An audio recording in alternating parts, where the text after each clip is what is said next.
Je suis morte le 15 juin 2023, les veines ouvertes dans la baignoire de notre appartement haussmannien du 7e arrondissement, le sang se mêlant à l'eau tiède comme un vin rouge renversé sur un tapis perçant. Ma belle-mère, cette vipère aux lèvres peintes en carmin, avait murmuré à mon oreille, des heures avant, que mon père, son ex-mari, le seul homme qui m'avait aimé sans condition, n'était plus qu'un légume branché à des machines infernales à l'hôpital Necker. Laisse-le partir, Élise, avait-elle susurré, ses yeux verts comme les miens, mais froids comme la Seine en hiver. Et j'avais obéi, signant l'arrêt de la machine de mon propre sang, pendant qu'elle, discrètement, annulait mon entretien d'admission à Harvard, l'unique billet pour échapper à cette famille empoisonnée. Mais la mort n'était pas la fin, elle était un retour brutal, un cri primal dans le vide. J'ouvris les yeux non pas sur les lumières stroboscopiques de l'au-delà, mais sur le 12 mars 2022, dans le même appartement, le jour où tout avait basculé. Mon corps de 27 ans, encore intact, vibrait d'une énergie vengeresse. J'étais revenu. Pour les tuer tous, un par un, avec la précision d'un scalpel chirurgical. Paris bruissait dehors, indifférente, sous un ciel de plomb qui promettait la pluie. J'étais Élise Moreau, fille unique d'un professeur de littérature raté et d'une mère disparue trop tôt dans un accident de voiture, un accident que j'avais toujours soupçonné d'être orchestré par la femme qui avait épousé mon père par intérêt, 15 ans plus tôt. Claire Deveau, ma belle-mère, 52 ans, avocate au barreau de Paris, avec son chignon impeccable et ses tailleurs Chanel qui masquaient un cœur de pierre. Elle avait infiltré notre vie comme un virus, d'abord en séduisant mon père, veuf éploré, puis en le saignant à blanc financièrement, jusqu'à ce qu'il sombre dans la dépression et finisse en soins intensifs après une overdose, accidentelle, de somnifères. Et moi? J'étais la prochaine sur la liste. Étudiante en droit à la Sorbonne, brillante mais fragile, je m'accrochais à l'idée d'Harvard comme à une bouée. Un master en droit international, une bourse pleine, et adieu, la famille Moreau-Deveau. Le choc de la résurrection me frappa comme un coup de poignard. J'étais assise à mon bureau, face à l'ordinateur portable ouvert sur un email non lu. La date, 12 mars 2022. L'heure, 14h17. 5 mois avant ma mort. Mon cœur battait la chamade, non pas de peur, mais d'une rage pure, viscérale. Je me levai d'un bond, renversant la tasse de thé au jasmin qui infusait le même thé que Claire m'avait offert ce matin-là, dans ma vie précédente, empoisonné d'une dose infime de somnifères pour me garder endormi pendant qu'elle trafiquait mes dossiers. Je courus à la salle de bain, me penchai sur le lavabo, et vomis tripes et boyaux. Pas de poison cette fois, juste le dégoût rétrospectif. Dans le miroir, mon reflet me fixait, cheveux châtains en bataille, yeux verts dilatés, lèvres pâles. « Tu es vivante, Élise », murmurai-je à cette étrangère qui était moi. Et elle va payer. Je revins à l'écran. L'email expédié par le bureau des admissions de Harvard, confirmation de l'entretien virtuel prévu pour le 15 mars, à 16h. Dans ma timeline originelle, j'avais raté cet appel. Problème technique, avait-on dit. Mais je savais maintenant, Claire avait piraté mon compte Zoom, annulé la session en mon nom, et effacé les traces. Pourquoi? Parce que mon départ pour Boston aurait signifié la fin de son emprise sur mon père, sur l'héritage familial ou une petite fortune en livres rares et en propriété provinciale que mon grand-père m'avait léguée, mais qu'elle convoitait. Elle m'avait vu comme une rivale dès le premier jour, cette gamine orpheline qui osait hériter avant elle. Je m'assis, les mains tremblantes, et composai le numéro de l'hôpital. Ma voix, feignant l'inquiétude, demanda des nouvelles de mon père. Monsieur Moreau est stable, mademoiselle. Les médecins discutent encore de la prolongation des soins. Stable. Dans 5 mois, il ne le serait plus. Claire l'achèverait, comme elle avait achevé ma mère, un détail que j'avais découvert trop tard, dans les dossiers qu'elle avait cachés dans son coffre-fort, un rapport d'autopsie falsifié, un pot de vin à un expert pour conclure à un accident. Ma mère n'avait pas glissé sur la route verglacée, on l'avait poussée, ou saboté les freins. Claire, alors jeune avocate ambitieuse, avait vu en mon père un moyen d'ascension sociale, mais ma mère barrait la route. La rage bouillonnait en moi comme un feu de joie maléfique. Je n'étais plus la Élise naïve, la fille qui pardonnait pour plaire. J'étais une revenante, un fantôme avec une seconde chance. Le plan germa instantanément, clair et impitoyable, ruiner Claire, la voir ramper, supplier, avant de l'envoyer en prison pour les crimes qu'elle avait commis. Mais pas n'importe comment. Pas avec du poison ou une lame, non, avec la loi, son propre terrain de jeu. J'allais devenir l'avocate qu'elle avait toujours voulu briser. Et pour commencer, je devais protéger mon entretien à Harvard. Je verrouillai mon ordinateur, changeai les mots de passe un par un, anticipant ses astuces. Puis, je fouillai l'appartement. Dans le tiroir de la cuisine, sous les couverts en argent, je trouvai la clé USB qu'elle utilisait pour ses backups. Branchée à mon laptop, elle révéla tout, email codé à un hacker freelance, paiement en crypto pour saboter des carrières rivales. Et là, mon nom, Élise a annulé Harvard. Priorité. Preuve irréfutable. Je copiais tout sur un cloud sécurisé, anonyme, hébergé en Suisse. Pas pour la police, pas encore. Pour la faire mariner. Le soir tomba, et la porte d'entrée claqua. Claire rentra, parfumée à la lavande et au pouvoir, un dossier sous le bras. Ma chérie, ronronna-t-elle en m'embrassant sur les 2 joues, ses lèvres froides comme la mort. Comment s'est passée ta journée? Je souris, un sourire de prédateur. Parfaite, Claire. Absolument parfaite. Et la tienne? As-tu annulé quelque chose d'important aujourd'hui? Ses yeux s'étrécirent une fraction de seconde, mais elle rit, un tintement de cristal fêlé. Toujours tes blagues, Élise. Demain, on parle de ton père. Il est temps de prendre des décisions. Décisions. Oui. Mais cette fois, ce seraient les miennes. Je m'allongeai ce soir-là, écoutant la pluie marteler les tuiles, et jurai sur le sang de ma mère, elle paierait. Pour Harvard. Pour mon père. Pour chaque larme versée en secret. La revanche n'était pas un désir, c'était une nécessité, un poison lent que je lui ferais avaler goutte à goutte. Les jours suivants furent un balai de mensonges et de préparation.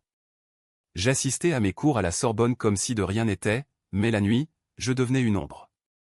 J'étudiais les lois sur la fraude informatique, les peines pour falsification de documents jusqu'à 20 ans pour un meurtre par négligence aggravée. J'ouvris un compte bancaire secret, transférai une partie de mon héritage en actions volatiles, prête à être utilisée comme levier. Et pour l'entretien, je le préparais comme une guerre. Discours affûtés sur le droit humanitaire, exemples tirés des procès de La Haye, ma voix entraînée à ne pas trembler. Le 15 mars arriva, un mardi gris. À 16 heures précises, Zoom s'ouvrit sur le visage bienveillant du doyen de Harvard. Mademoiselle Moreau, nous sommes ravis de vous rencontrer. Je parlais, je conquise. 1 heure plus tard, l'email, admission conditionnelle accordée. Félicitations. Claire ne saurait rien, pas encore. Je la laissais croire que j'avais échoué, feignant la déception autour du dîner. C'est la vie, ma chérie, dit-elle en posant sa main sur la mienne, ses ongles laqués comme des griffes. Tu resteras ici, avec nous. Avec vous? Jamais. Le piège se refermait. Bientôt, elle découvrirait que j'avais gagné. Et alors, la vraie chasse commencerait. Le printemps 2022 s'épanouit à Paris comme une fleur vénéneuse, les cerisiers du Luxembourg en pleine floraison masquant l'odeur de pourriture qui émanait de notre famille. J'avais gagné Harvard, mais je repoussais le départ à l'automne, prétextant des « affaires familiales ». En vérité, je construisais mon arsenal. Chaque matin, je me réveillais avec le goût métallique du sang sur la langue, un écho de ma mort passée, et je notais dans un carnet codé les faiblesses de Claire, son amant discret, un juge corrompu nommé Laurent Duval, ses dettes cachées, contractées pour financer une addiction aux jeux en ligne, et surtout, le dossier enterré sur la mort de ma mère. Je décidai de creuser là. Une bibliothèque municipale anonyme, un terminal public, et une recherche sur les archives judiciaires. Le rapport d'autopsie original, scanné illégalement par un contact que j'avais, un ancien camarade de la Sorbonne, hacker éthique pour de l'argent facile. 20 € pour un PDF flou, trace de manipulation sur les freins de la Renault de ma mère, daté du 14 février 2007, la Saint-Valentin. Claire, alors fiancée à mon père depuis 6 mois, avait accès à la voiture où elle vivait déjà chez nous, pour aider. Le mobile? Ma mère avait découvert les lettres d'amour de Claire à un autre homme, un collègue avocaillon qui l'avait largué pour une plus jeune. Haine, jalousie, et un chèque de 50 000 € versé à un garagiste véreux pour réparation. Le meurtre parfait, classé sans suite. Cette découverte me consuma. Je pleurais pour la première fois depuis ma résurrection, non pas de tristesse, mais de fureur impuissante. Ma mère, Anne, professeure d'histoire de l'art, avec ses rires comme des cloches et ses mains tachées de peinture. Elle m'avait élevé seule après la mort de mon grand-père, me racontant des histoires de Versailles et de Révolution. Claire l'avait arraché à moi comme on arrache une page d'un livre précieux. Je rangeai le PDF dans mon cloud, mais le garder comme un talisman. Pas de vengeance hâtive, je voulais qu'elle souffre, qu'elle sente le filet se resserrer. Entre-temps, la routine familiale se fissurait. Mon père, hospitalisé depuis janvier après son accident, une chute dans les escaliers que Claire avait arrangé en graissant les marches, luttait pour sa vie. Les visites à Necker devinrent mon terrain d'observation. Claire y excellait en actrice, larmes de crocodile, murmures de veuve éplorée. Il ne souffre plus, Élise. C'est un fardeau pour nous tous. Moi, je tenais sa main ridée, écoutant les bips monotones de la machine respiratoire. Papa, accroche-toi, chuchotais-je. Dans ma vie précédente, j'avais craqué, signé l'arrêt des soins sous sa pression. Cette fois, je retardais, invoquant des consultations éthiques avec des avocats indépendants. Un soir de mai, alors que la Seine scintillait sous les lumières des ponts, Claire me confronta dans le salon. Le cristal des verres à vin tintait nerveusement. « Élise, tu sabotes tout. Ton père est un zombie. Pense à l'héritage, à notre avenir. » Notre avenir. Le sien, voulait-elle dire. Elle avait déjà falsifié un testament provisoire, nommant son neveu un Poméo comme légataire principal. Je le savais, j'avais vu le document sur sa clé USB. Et Harvard, demandai-je innocemment, sirotant mon Bordeaux. Ses yeux s'écarquillèrent. Tu as eu l'admission? Un mensonge avait fuité, mon père, dans un moment de lucidité, avait entendu un appel. Oui, Claire. Et je pars en septembre. Le silence s'étira comme une lame. Puis, son sourire carnassier, félicitations, ma chérie. Mais avant, on doit régler les affaires de ton père. Demain, on signe pour l'arrêt. Refus. Je comptais, invoquant la loi Leonetti sur les fins de vie, besoin d'un consensus familial et médical. Elle bouillait intérieurement, je le voyais à la veine qui pulsait sur sa tempe. Ce soir-là, elle tenta le premier coup, un texto anonyme sur mon téléphone, menaçant de révéler des secrets sur ma mère, une liaison inventée, bien sûr. Je l'ignorais, mais copiai le numéro, traçable jusqu'à son bureau. Ma contre-attaque fut subtile. J'engageai un privé, un ex-flic nommé Bertrand, pour surveiller Laurent Duval, son amant juge. Photos compromettantes arrivèrent une semaine plus tard, dîners intimes à l'hôtel Lutetia, enveloppes épaisses échangées. Chantage? Pas encore. Je les envoyai anonymement à la chambre des mises en accusation du palais de justice, avec une note, corruption potentielle. Vérifier les affaires de Claire Deveau. Le filet se resserrait. Mais Claire n'était pas dupe. Elle frappa plus fort. Fin juin, mon ordinateur fut piraté au virus effaçant mes notes de cours. Un accident, minauda TL en m'offrant un nouveau laptop. Je souris, j'avais tout sauvegardé.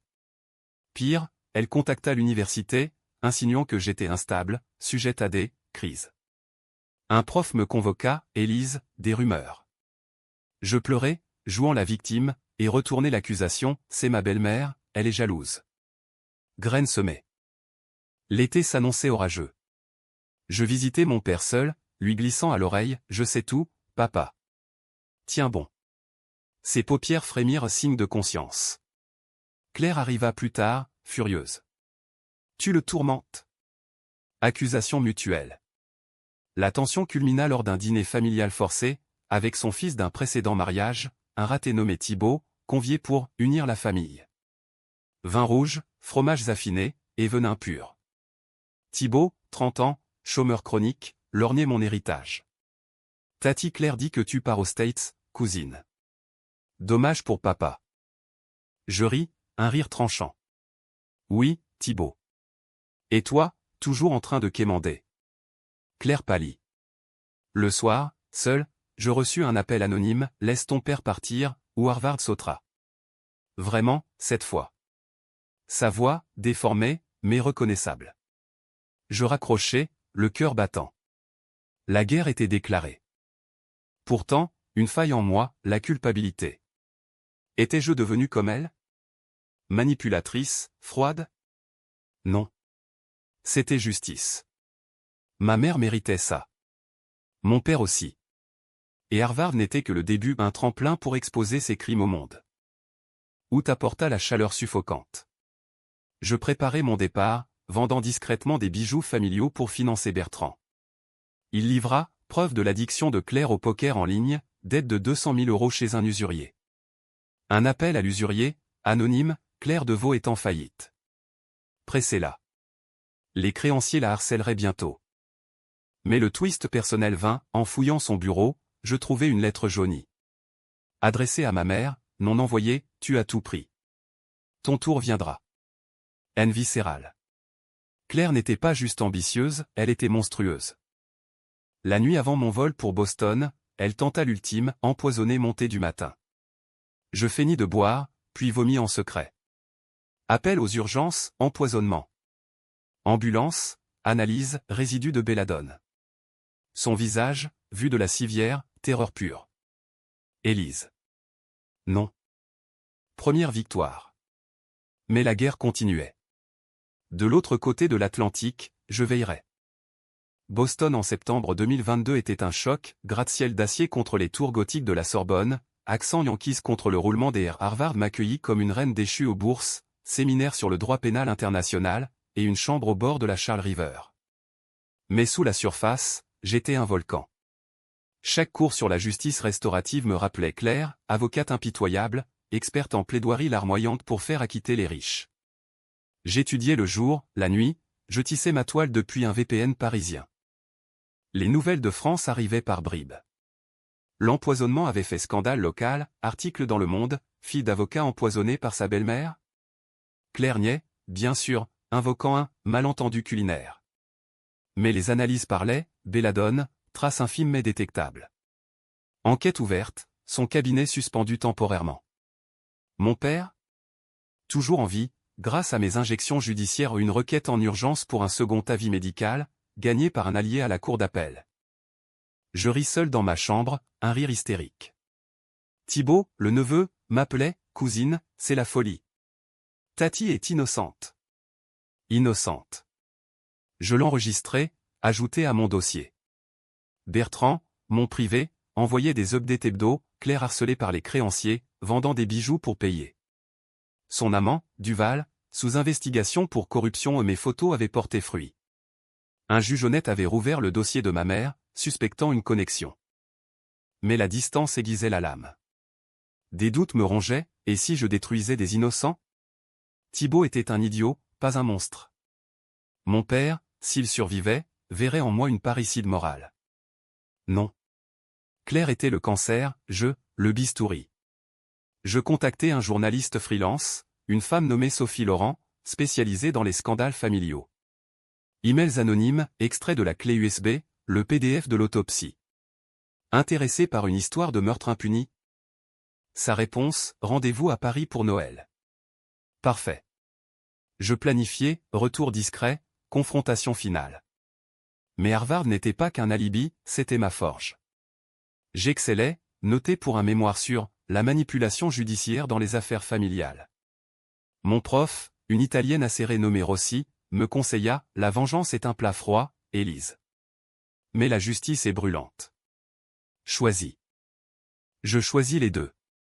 Décision controversée, infiltrer le réseau de Claire. Via Bertrand, je payais un clerc de son ancien cabinet pour des leaks internes. Email révélant des pots de vin à des procureurs, affaires truquées pour clients oligarques. Un nom surgit, Viktor Kuznetsov, oligarque russe exilé à Paris, client star de Claire. Elle l'avait fait acquitter pour blanchiment en 2020, contre une villa en Provence. Kuznetsov? Lien avec la mafia moscovite. Je contactai Interpol via un canal anonyme type, avocate française impliquée dans trafic d'armes via client russe. Le retour en France pour Noël fut un triomphe masqué. Aéroport Charles de Gaulle, neige fine, et Claire m'attendant, visage de marbre. Joyeux Noël, Élise. Ton père va. Mieux. Mieux? Il était sorti du coma, bégayant mais conscient. À l'hôpital, il me serra la main, ma fille. Merci. Larmes vraies, cette fois. Claire observait, lèvres pincées. Le dîner de Noël au domicile, dinde farcie, bûche et hypocrisie. Thibaut, saoul, l'achat, Tati, les Russes appellent sans arrêt. Kuznetsov veut son fric. Claire blêmit. Je souris, des affaires sensibles, Claire? Plus tard, seul avec elle dans la cuisine, je murmurai, je sais pour maman. Les freins. La belladone. Tout. Ses yeux s'écarquillèrent, un éclair de panique. Tu bluffes. Je sortis la lettre jaunie, la lui agitant sous le nez. Non. Et Harvard m'a appris à gagner. Elle contre-attaqua, si tu parles, ton père meurt. J'ai des amis. Menace vide, j'avais sécurisé ses finances, gelé ses comptes via une plainte pour fraude. Sophie Laurent m'appela le 26, j'ai vos docs. Article en janvier. Prête pour l'interview? Janvier 2023, l'article explosa. Le scandale de Vaux, meurtre, corruption, et une famille brisée. Témoignages anonymes moins incluses, preuves irréfutables. Claire arrêtée pour suspicion de meurtre et blanchiment. Duval, inculpé. Thibault, témoin clé, craqua sous pression, elle m'a forcé à mentir. Mais le twist, mon père, lucide, lut l'article. Appel, Élise. Est-ce vrai? Pour ta mère? Oui. Il pleura, me pardonna, venge-la. Soutien inattendu. Claire, en garde à vue, me fit passer un message via son avocat, rencontre-moi. Dernière chance. Je fus tenté. Décision controversée, y aller, enregistré. Prison de Fresnes, parloir glacial. Pourquoi, Claire? Elle, défaite, ton père m'a rejeté pour elle. J'ai tout perdu. Aveu enregistré, j'ai saboté les freins. Pour nous. Preuve fatale. Mais en sortant, nausée, étais-je meilleur? La vengeance me rongeait. Le procès de Claire de Vaux s'ouvrit le 10 avril 2023 au palais de justice, une cathédrale laïque où les échos des guillotines passées résonnaient encore. Paris bruissait de rumeurs, tabloïds titraient, la veuve noire du barreau, manifestants féministes criaient contre la justice patriarcale. Moi? J'étais le fantôme dans l'assistance, revenu de Harvard pour témoigner, un stylo dans la main comme une dague. Mon père, en fauteuil roulant, assis à mes côtés miraculé, rétabli par des thérapies intensives que j'avais financées. Ses yeux, voilés de regret, me disaient, termine-le. L'accusation, menée par une procureure implacable nommée Leclerc, déroula le tapis, meurtre au second degré pour ma mère, tentative d'empoisonnement sur moi, fraude informatique pour Harvard, blanchiment via Kuznetsov. Preuve? Mon cloud, les leaks, l'enregistrement du parloir. Claire, en tailleur gris, cheveux grisonnants lâchés, joue à la victime, calomnie d'une fille jalouse. Mais ses yeux, quand ils croisaient les miens, brûlaient de haine pure. Mon témoignage fut le clou. Juré sur la Bible ironie pour une athée, je racontais tout, la résurrection métaphorique, non, la découverte progressive. Elle a annulé mon avenir pendant que je signais la mort de mon père. La salle retint son souffle. Question piège de son avocat, n'avez-vous pas manipulé les preuves, mademoiselle Moreau? Je souris, non. J'ai juste attendu qu'elle avoue. L'enregistrement joué, sa voix rauque, j'ai saboté les freins. Gasp collectif. Thibault, témoin réticent, craqua sur l'estrade, elle m'a payé pour mentir sur l'accident de papa. Et pour Harvard. Elle a ri en l'annulant. Trahison filiale, il pleurait, brisé. Mon père, appelé, balbutia, Claire. Tu m'as trahi. Pour l'argent. Choc, il savait, vaguement, mais avait nié. La défense contre-attaqua, sale coup, insinuation sur ma vengeance personnelle, leaks falsifié prétendant que j'avais fabriqué l'enregistrement. Décision controversée, je contre-attaquai en public, interview à France Inter, c'est elle qui a forgé des vies. Moi? Je rends justice. Polémique, féministe me taxait de vendetta sexiste, conservateur de chasse aux sorcières. Cable News Yankees couvrait, French Revenge Drama Shaquille. Claire, en cellule, tenta le suicide pilules avalées, sauvé in extremis. Message via avocat, tue-moi, Élise. Ou je te hante. Je refusai, la mort était trop douce. Je voulais la vie en cage. Mais apporta le verdict. Jury délibéra 3 jours, Paris en ébullition. Coupable sur tous les chefs. Peine, 25 ans, sans remise. Claire hurla, Élise. Tu es comme moi. Mots qui me glacèrent. Était-ce vrai?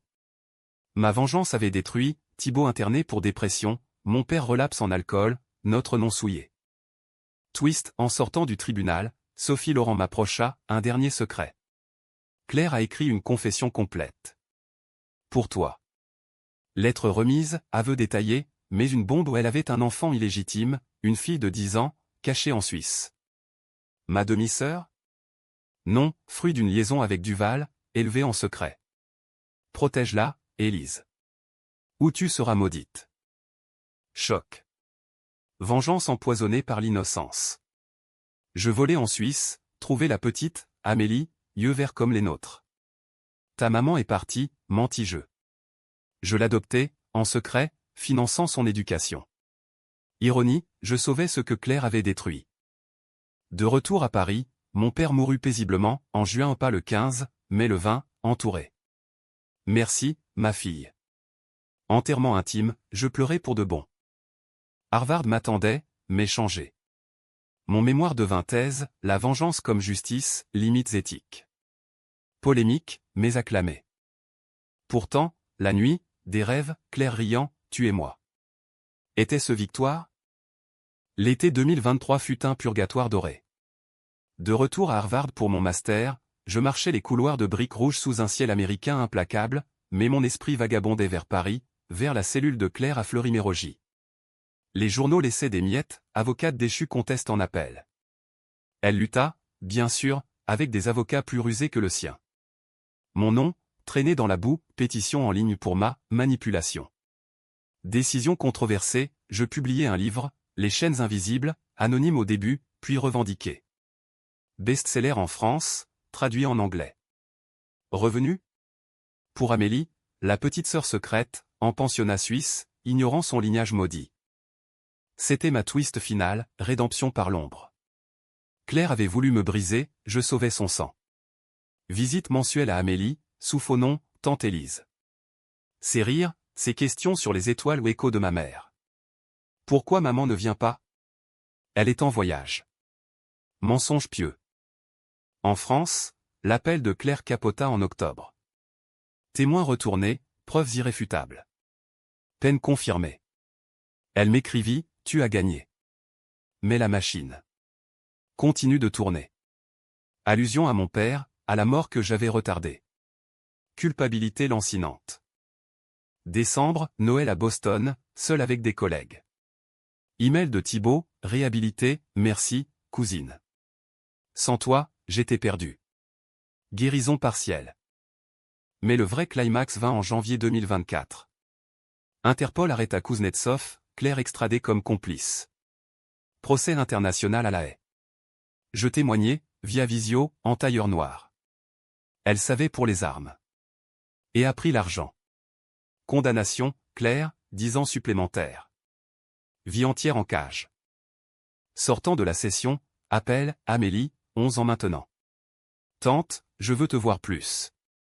Cœur serré. Je rentrais en France, l'a pris en charge pleinement. Adoption légale, non changé en moraux. Mon père aurait approuvé. Était-ce fin heureuse? Pas tout à fait. La vengeance m'avait marqué, nuit d'insomnie, où je revivais ma mort, le sang dans l'eau.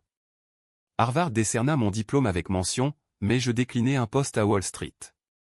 Au lieu, je fondai un cabinet à Paris, défense des victimes de manipulation familiale. Gratuit pour les orphelins.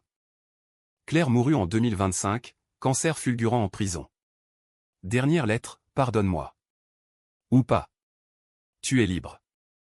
Je la brûlai au pont des Arts, cadenas jeté dans la Seine.